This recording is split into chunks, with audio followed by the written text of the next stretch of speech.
Next up, the CarBuyer Advisor, your first place to turn for everything automotive. Taking a stand for consumer education and dedicated to connecting you with the industry's finest automotive products, services, and advice. And now, please welcome the CarBuyer Advisor. Now, there's a plethora of automotive repair shops. Just ask anyone you know, and they're likely to have had or heard someone that was either mistreated, sold items they didn't really need, or paid for a repair only to find out the problem was misdiagnosed. One of the main reasons we exist as a show, as an enterprise, is to create reform in this segment of the industry. So where do you go then? How do you know who is honest? How do you know who you can trust?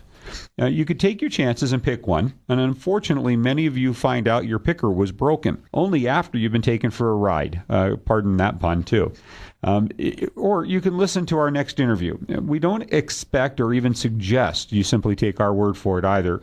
Rather, we want you to get to know them, to understand why we endorse them as one of the top automotive repair shops in northern Nevada. Behind any quality business are owners that really care about people. They care about their reputation. They constantly train, educate, and value their staff. They are committed to the community they reside in. They stand behind their work. They take care of their customers. And that is precisely what you'll find at A Master Mechanic.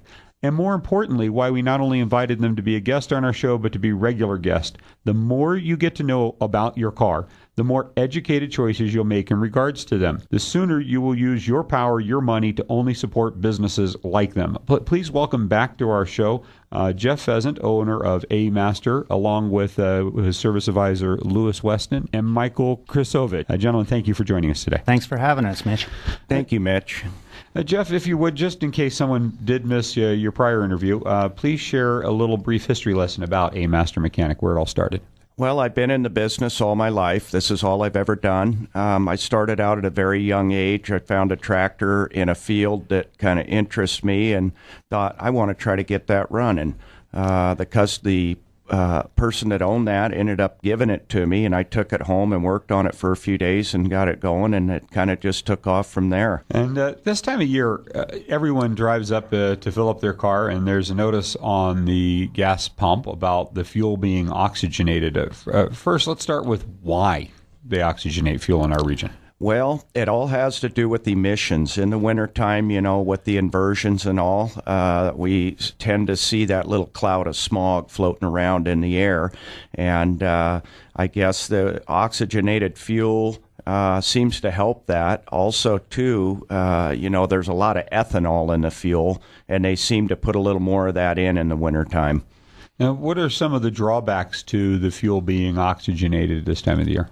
Well, I'm sure that everybody's noticed that they've decreased their fuel economy by probably 2 to 3 more miles per gallon less efficient. That's probably one of the biggest things.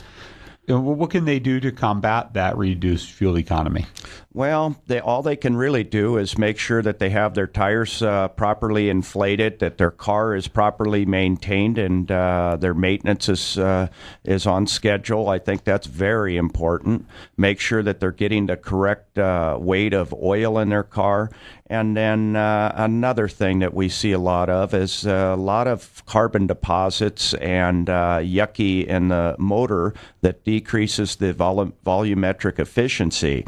And by keeping, like I say, the car tuned up and maintenance properly done, I think that they can expect to see a little bit more mileage. Fresh, clean plugs, in other words? Sure. You mentioned something really interesting to me that when you talked about helping them combat the reduced fuel efficiency from the fuel, the tires. To explain how that really impacts fuel economy. Well, believe it or not, by your tires being underinflated by as little as 1 pound can affect your mileage by as much as 0.4 of a tenth of a gallon. And you add that up, and why, that's quite a bit. When you say filters, the first thing that comes to mind to most people is oil and air filters, but there are several more, and especially on some of today's more modern cars, many more, and more important to the car and passengers' health than most people would expect. So if you don't mind, please review what they are and why they should not be neglected.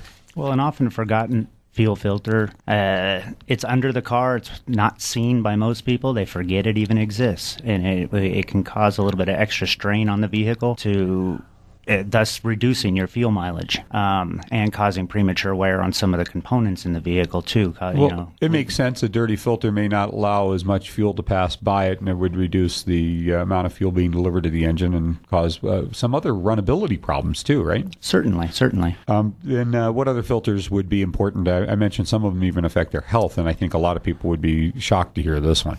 Well, most modern cars come equipped from the manufacturer with a cabin air filter. It's a filter much like what's in your vacuum cleaner that traps all the particulate and keeps the interior of your car free of harmful deposits and contaminants and even the finer ones, molds and dust mites and things like that. And so, you mentioned some of the vacuums that have, like, I guess, HEPA type filters, and people maybe understand that terminology because they may have heard it, but it's very similar to that technology. And you talked about the microbes and bacteria that could be transmitted in and really impact their health inside the compartment. Oh, certainly. If somebody has an allergen problem of any sort or asthma, these filters should be changed a lot more frequently, and especially in our dusty area, the Dust Bowl that we live in here in town, they should be checked. We've seen, upon changing these things, really a whole bunch of crazy things, such as animal feces and things like that, because in the outlying communities, the rodents and things like that, and even smaller animals, can look for a place to live in your car. And these are just not expensive to replace. You just have to know where they are, and it's part of a good service shop's inspection processes to make sure that those are kept clean for you. What other types of filters should they be concerned about? Well, there's if somebody drives a hybrid car, there are filters for the batteries themselves as well. The Ford was the first one that I've ever encountered that does that. It's to take up the gases that are released by the batteries so that they don't enter into the cockpit. Well, very important, and I wonder if there's some people driving those that aren't even aware of that, because I was unfamiliar with that. I don't drive a hybrid yet. I think we all will someday. Any other filters that they should be looking at this time of the year? Well, definitely the air filter under the hood of the car is the best one for where you alluded earlier on the fuel mileage. If the car can't get the air into the engine to have a combustion process take place, it can't run, and it takes more fuel and more energy to make the vehicle go down the road. So there's a few things that they can do that may eke out a little bit here and a little bit here to recover from the oxygenated fuels this time of the year. Certainly, every little bit helps. Now, Jeff, last time you were here on our show, we ran out of time. We had just started to discuss the SEMA event that you had attended, and I'd like to revisit that conversation. When we ran out of time, you had just mentioned how important it was to you to stay abreast of current technologies and advancements. Yes, I very much enjoy the SEMA show. I haven't missed a show in 12 years, but I think it's important to stay on top of everything's changing.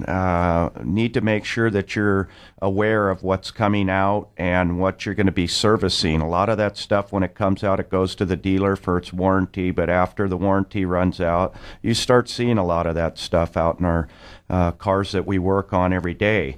And I think it's very important to very much stay up on top of that, and I get a lot out of it. Well, and the technologies we're talking about, it's like I think a lot of our listeners will remember back when they first heard about synthetic oils. I mean, this is decades ago, and I remember at first I was, the little ball bearing oils, this is just another marketing scam, but they turned out to be, as people got to know them and the testing was done on them, a very valuable part of our technologies today and are now standard in a lot of vehicles on the road. But you were sharing another new technology in the oil industry called dystrosis. And I hope I enunciated that correctly. Please share with our listeners what that's all about. Well, that's a new oil that a lot of our manufacturers are starting to use. I know Chevrolet, all the new Chevys, that's what they require. there's a lot of people that don't realize this, and if you go to some of these economy outfits, you're not getting the correct oil that goes in your car. And there again, with fuel economy, if you're putting the wrong grade of oil in your car, you're not going to get the economy that you should get. A lot of generic fluids out there these days, even with your antifreezes, you have the global. Every vehicle manufacturer has a specific coolant that needs to go in that car, and a lot of people don't realize this, and they're putting in a global or something they just go pull off of the shelf, especially the green, where it's actually ruining the car. It creates a lot of acids and just eats everything alive, and they usually don't realize it until it's too late. Well, I'm going to field this one with Lewis and Mike, if you don't mind, because there's something really, I don't know how to describe it, but if you've ever walked into a business and you walk through the doors and you just feel something very comfortable, it's special. You feel relaxed, and in an automotive repair shop, I think that is one of the most rare things to occur. But that actually is how you feel when you walk into your shop. And gentlemen, what do you attribute that to? Well, personally, Mitch, the reason I enjoy working with Jeff and Shari and their company is the family environment. I try to make that feel the same way at the front desk. It is such run as a family, and we invite you to sit, have coffee, drink with us. The coffee and enjoy some of the food that we always have around at lunchtimes too. Well, and you said the food around lunchtimes. I don't know I've ever walked in there at lunchtime and not seen like just a spread, and your customers are bringing food in, and you're right, that is the family feel. But Mike, what do you attribute that to? Also, take a look around while you're visiting and see that we have a lot of equipment that is specially there to provide the proper services. And also look at the sales of lubricating oils and other fluids. They're all factory fluids. We don't use the generic one fluid fits all cars. We have one specifically for each car. Well, and I think maybe I hope our listeners here that know that here a master mechanic has been nominated as one of the top automotive businesses in the industry and invited on our show. And the fact that, Jeff, you've invited your staff to join you, it just shows that family connection. Well, I take pride in my staff. I have some of the best in the industry, and I'm very, very proud of everybody that works for us. We are all kind of a family. We spend more time together, some of us, than we do at home with our family, and that's very important to make sure that everybody gets along and that you have people that are very, very experienced and knowledgeable in what they do, and that's something else we take pride in is training. We do lots of training. We actually belong to a SMART group, and we have several other shops. Actually, in our group now, there's 10 other shops. We are the only ones in Reno and Sparks. The nearest to us is Truckee, and then it goes Roseville, Sacramento, the Bay Area, and Monterey, and El Dorado Hills. But basically, we get together and discuss different things and the changes and the way things are doing, and try to stay up on top of things and make sure that we have some of the latest and greatest training that you can get. So I hope our audience really heard both of these things. So you go to the SEMA show to stay atop abreast of the current technological changes, the new things that are coming down the pike so that you can continue to service your customer on a level above the rest. But then belonging to organizations like that, it's not a requirement. When people walk into your shop, if they get their car serviced, you don't do that for that. You do it because you're committed to perfection. You're committed to being the top in your industry. And I hope our audience really understood that. That's a characteristic sign of a quality shop like yours. And by the way, if you can't say this about your present shop, then stop giving them any money and call a master mechanic. And please take a minute and share with them how they can get a hold of you. Well, you can find us, either look at us on our website or Facebook, or you can call us at 358-6777. Lewis answers the phone, and he would be happy to set you up an appointment. And I just got our producer, Michelle, informed us that we do have a caller. Tom, we have just a couple of moments, so please feel free to go ahead. Yes.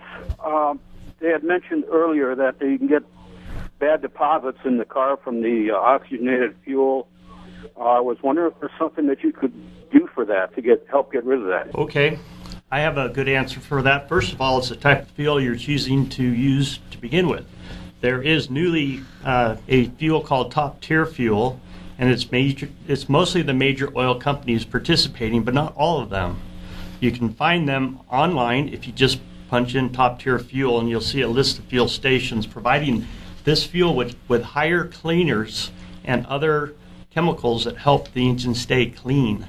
That cleanliness is what brings higher performance as well as better mileage. And Tom, that was a brilliant question. Thank you. And I think that was a terrific answer, too. Did you have anything else that you wanted to ask real quick? No, that's fine. Thank you very much. Appreciate your call, and thanks for tuning in. Now, don't worry if you missed their first interview, because you can visit them on our website at thecarbuyerinvestor.com.